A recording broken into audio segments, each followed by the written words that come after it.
रयते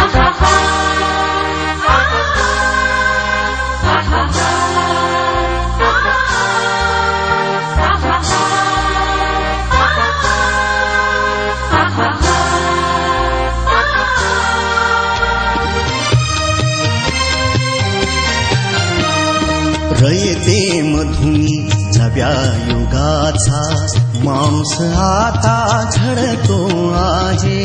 वटवृक्षाच्या विशालतेचा मोहन भाला पडतो आहे. रयते मधुनी नव्या युगाचा माणूस आता घडतो आहे. आपली मेंदूची रचना जी आहे तशीच ती कृत्रिम बुद्धिमत्ताची सुद्धा आहे. परंतु जर त्याचा स्पीडचा जर विचार केला, आपल्या मेंदूमध्ये जे आपल्याला समजा या ठिकाणी मला टच केलं, ही संवेदना मेंदूला 3 सेकंदापर्यंत पोहोचू शकते. म्हणजे 3 सेकंद म्हणजे त्याचा स्पीड जर पाहिला तर 120 मीटर पर सेकंद. एका सेकंदाला 120 मीटरपर्यंत एवढा वेग आपल्या मेंदूच्या मज्जासंस्थेचा आहे. आणि एआयचा जर विचार केला तर जवळजवळ 300 करोड मीटर पर सेकंद. बघा, 120 मीटर पर सेकंद मेंदूची कॅपॅसिटी आहे, त्याचा स्पीड आहे. आणि एआयची कृत्रिम बुद्धिमत्ताची 300 करोड मीटर पर सेकंद. म्हणजे याचा विचार जर केला तर 3 लाख किलोमीटर पर सेकंद. एका सेकंदामध्ये 3 लाख किलोमीटर पर्यंत त्याचे वेव्हज आहेत ते एआय पर्यंत पोहोचतात. म्हणजे याचा स्पीडचा जर विचार केला तर तुलना होऊ शकत नाही. आणि याचा सर्रासपणे वापर वेगवेगळ्या क्षेत्रामध्ये केला जात असतो, खास करून कृषी क्षेत्रामध्ये. आपण सगळे शेतकरी बांधव भगिनी आहोत, तर कृषी क्षेत्रामध्ये या ठिकाणी एआयचा वापर करत असताना रोबोटचा वापर केला गेलेला आहे, ड्रोनचा वापर केला गेलेला आहे, सॅटेलाइटचा वापर केला गेलेला आहे, स्कॅनरचा वापर केला गेला आहे.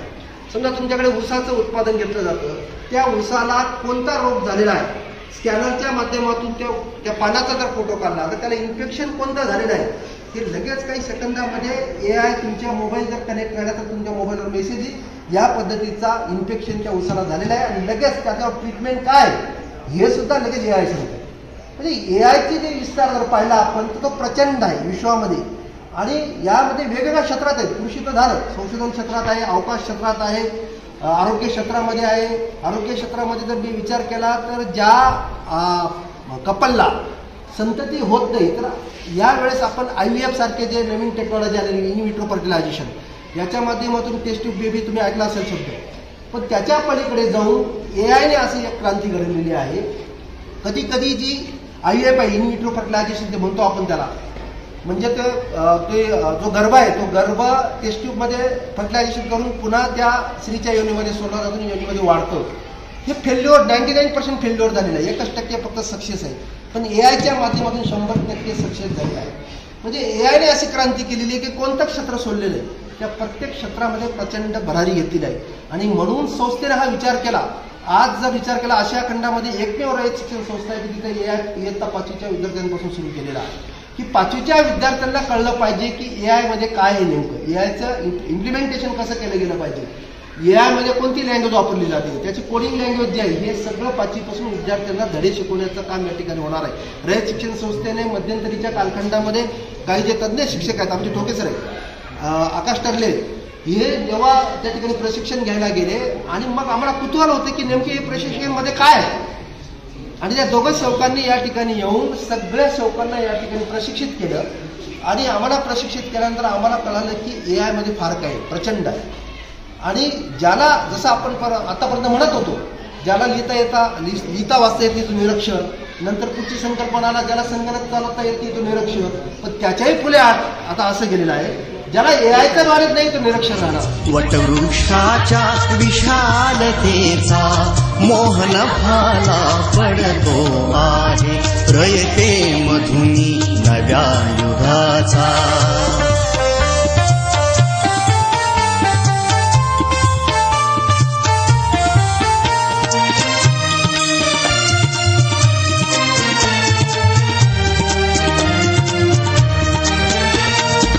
कर्मवीरांचे ज्ञानपीठ हे शक्तिपीठ ही ठरते आहे. शाहू फुल्यांचे समानतेचे तत्वमानसी मूर्ते आहे.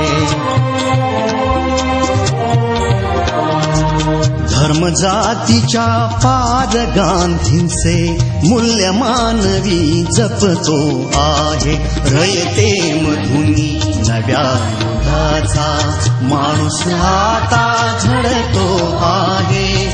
वटवृक्षाच्या विशालतेचा मोहन भाला पडतो आहे. रयते मधुनी नव्या युगाचा.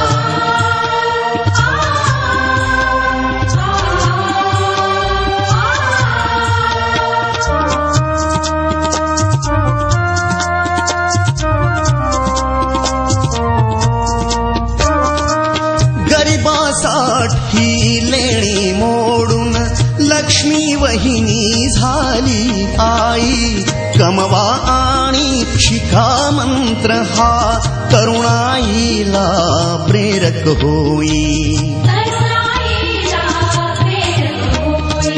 स्वावलंबी वृत्ती ठेवून ज्ञान साधना करतो आहे. रयते मधुनी नव्या युगाचा माणूस आता घडतो.